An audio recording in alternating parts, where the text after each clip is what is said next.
Assalamualaikum warahmatullahi wabarakatuh. Perkenalkan, kami dari kelompok 5 yang beranggotakan Ananda Pertiwi, Astri Fatika, dan Janet Natasha Palimbong akan menjelaskan mengenai mitosis dan gametogenesis pada manusia, atau biasa disebut dengan spermatogenesis dan oogenesis. Gametogenesis adalah proses pembentukan gamet atau sel kelamin. Sel gamet terdiri dari gamet jantan atau spermatozoa yang dihasilkan di tesis dan gamet betina atau ovum yang dihasilkan di ovarium. Sebelum saling bertemu dalam proses pembuahan, kedua sel kelamin ini perlu melalui proses pematangan untuk akhirnya dilepaskan. Proses pematangan spermatozoa dinamakan spermatogenesis, dan untuk sel telur disebut oogenesis. Keduanya memiliki 4 tahap dalam prosesnya, yaitu tahap perbanyakan, pertumbuhan, pematangan, dan perubahan bentuk. Spermatogenesis, perjalanan sperma dari dibentuk hingga siap dikeluarkan. Spermatogenesis adalah awal dari proses pembentukan sel spermatozoa yang biasa kita kenal sebagai sperma. Proses ini terjadi di organ kelamin jantan yang disebut testis, tepatnya di bagian tubulus seminiferous. Tubulus seminiferous berperan penting pada proses pembentukan sperma, karena pada dindingnya terdapat calon sperma atau spermatogonium atau juga spermatogonia yang berjumlah ribuan. Benih-benih sperma ini diberi nutrisi oleh sel Sertoli yang juga terdapat di tubulus seminiferous untuk bisa melakukan pembelahan sel yang terdiri dari mitosis dan meiosis hingga pada akhirnya terbentuk menjadi sperma yang matang. Sperma yang matang kemudian disimpan di suatu saluran yang terletak di belakang testis, yakni epididymis. Dari epididymis, sperma bergerak ke bagian lain yang dinamakan vas deferens dan ductus ejaculatorius. Di dalam ductus ejaculatorius, cairan yang dihasilkan oleh organ reproduksi lainnya seperti vesicula seminalis, kelenjar prostat, dan bulbo uretra ditambahkan pada sperma hingga membentuk cairan yang biasa disebut sebagai semen atau air mani. Cairan ini kemudian mengalir menuju uretra dan dikeluarkan ketika ejakulasi. Oogenesis adalah proses pembentukan sel telur atau ovum di dalam indung telur yang disebut ovarium.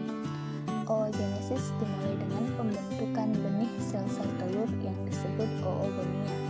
Pembentukan sel telur pada perempuan dimulai sejak di dalam kandungan ibu, ketika masih berbentuk janin yang sudah memiliki organ reproduksi. Sama seperti pembentukan sel sperma, sel telur juga mengalami proses pembelahan yang disebut mitosis dan meiosis. Di akhir bulan ketika usia janin, semua oogenia telah selesai dibentuk dan siap memasuki tahap pembelahan. Seluruh oogenia tersebut akan membelah hingga menjadi sel telur. Pembelahan ini baru berhenti hingga bayi perempuan dilahirkan. Selama proses tersebut berlangsung, akan terbentuk 6-7 juta sel telur dan akan berkurang hingga sekitar 1 juta sel telur pada saat bayi dilahirkan. Sel telur tersebut terus mengalami penurunan jumlah hingga sekitar 300.000 sel telur yang disimpan hingga masa pubertas tiba. Usia masa pubertas seorang wanita akan memasuki masa aktif reproduksi di mana oogenesis kembali terjadi dalam waktu 1 bulan sekali yang diatur dalam siklus menstruasi. Selama masa aktif reproduksinya, hanya sekitar 300-400 telur matang yang akan dilepaskan untuk selanjutnya dibuahi. Jumlah dan kualitas telur ini akan terus menurun seiring berjalannya usia seorang wanita. Selama siklus menstruasi berlangsung, indung telur akan menghasilkan 5-20 kantong kecil yang disebut dengan folikel. Setiap folikel ini mengandung sel telur yang belum matang. Namun, hanya sel telur paling sehatlah yang pada akhirnya akan matang. Telur-telur yang sudah matang tersebut akan dilepaskan oleh indung telur ke saluran telur bernama tuba Fallopi. Selanjutnya, jika sel telur tersebut bertemu dengan sel sperma dan berhasil dibuahi, sel telur tersebut akan menetap di tuba falopi dan menempel di dinding rahim. Jika tidak terjadi pembuahan, maka sel telur akan dikeluarkan dari dalam tubuh sekitar 14 hari kemudian dalam bentuk darah menstruasi. Adapun faktor-faktor yang mempengaruhi spermatogenesis. 1. Hormon. Hormon memegang peran penting dalam proses pembentukan sperma. Beberapa jenis hormon yang punya andil dalam proses ini yaitu 1. LH, luteinizing hormone. LH berfungsi untuk merangsang sel Leydig yang terdapat di testis untuk menghasilkan hormon testosteron yang dapat mendorong proses spermatogenesis terjadi.